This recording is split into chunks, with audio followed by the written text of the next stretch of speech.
Today we are going to be making some knife handles. We're going to be stabilizing and dyeing this wood. We're going to be using some cactus juice stabilizing resin, and I've put the cactus juice blue dye in there as well. So let's make some handles.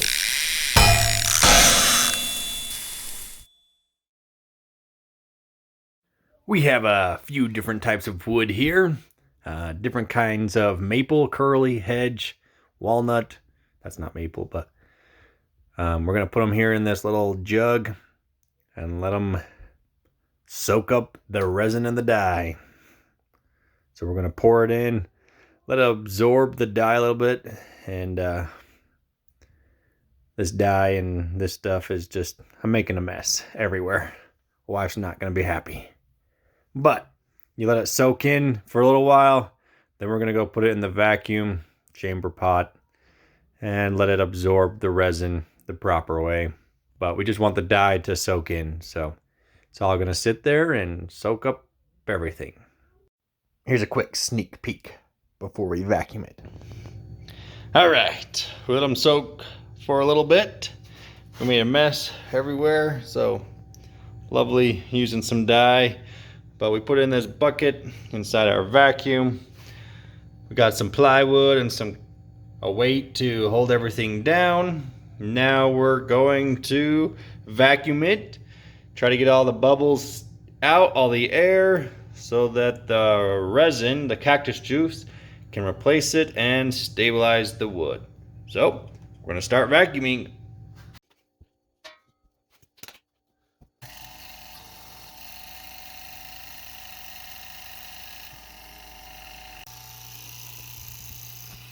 So we're gonna wait for the bubbles to, that's dirty. Let me wipe it off.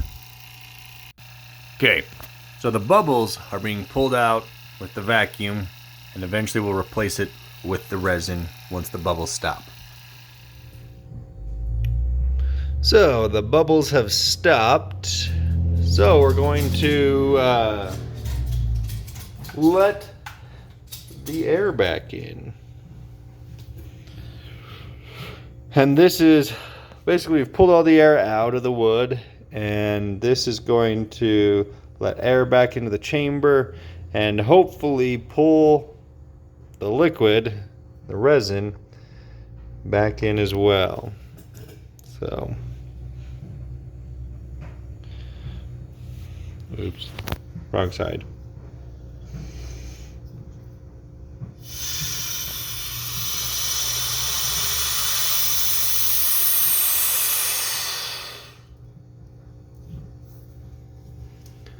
And now we just let it sit for a while. Okay, we've let this sit for a day, 24 hours, something like that. Let it soak, all absorb in. We're gonna take out this piece that was holding everything down. You should probably let them drip dry a little bit, but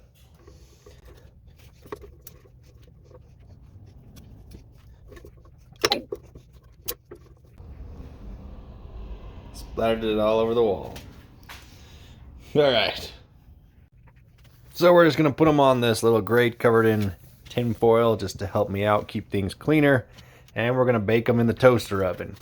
So it says to let them sit, follow the instructions on your cactus juice, and you'll be fine. Well, it's been a couple hours. It's all nice and baked. Ooh, look at that one. That one is going to be on my next project, my next knife. I think that's the one I want.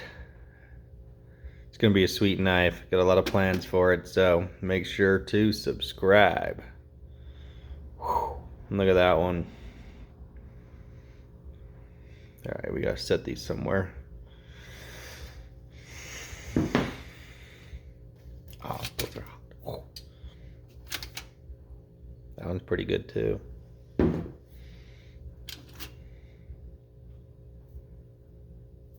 Oh, that one's really hot. This one is the walnut. We'll see what that one ends up looking like. So, some of them, not that one. We could probably use this one as an example. Have the resin baked onto it. There we go. Have the resin baked onto it, so we'll have to sand it off. I'm curious to see how deep the blue actually goes. So looks like that one cracked.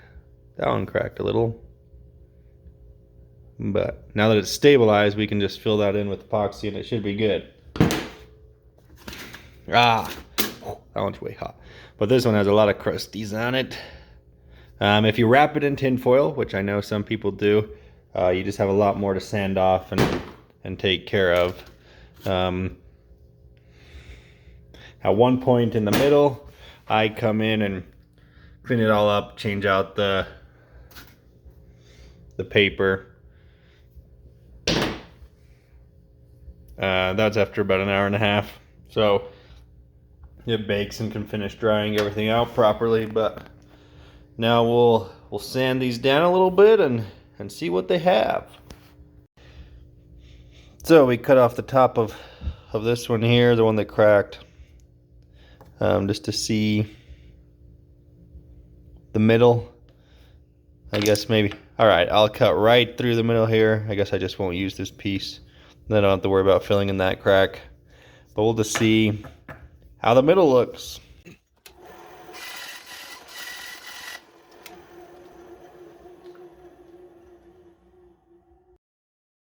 Looks like the color made it pretty good.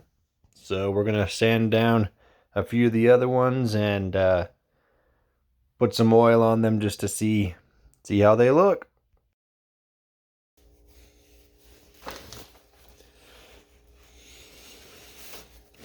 This is the one that we're going to be using in my next knife. It's going to be a sweet video. It's going to be a sweet knife, but so I sanded it all the way around. But some of these other ones, oh, look at that.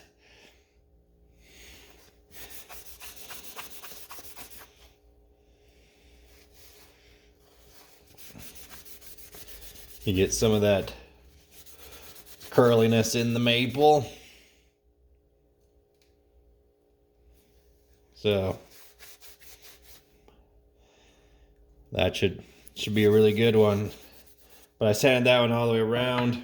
That one turned out really well. Walnut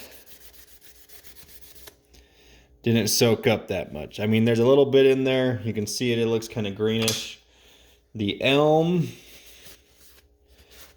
I really liked the elm beforehand, but it really didn't absorb that much. And when I sat at the side, it does not have a lot of blue in there. So the elm did not absorb very much of it.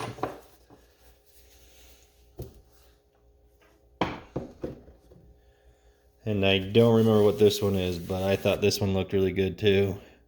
So there's the top piece. There's the bottom. Probably put a spacer or something there in the middle, and you got that nice blue one there. And the last one, this one I think is a good one too. I want to say this is a hedge maple, but that one looks great as well. So that's what you do to dye and stabilize wood. I know there's a few videos out there to add multiple colors, to do a lot of different things, but if you're just trying to do one color, that's all you need to do. Pretty simple. This is a lighter wood, so it looks bluer, more blue. These are a little more like this one, a little more brown, so it comes in quite a bit darker, or like the walnut doesn't really come in at all. But there we go.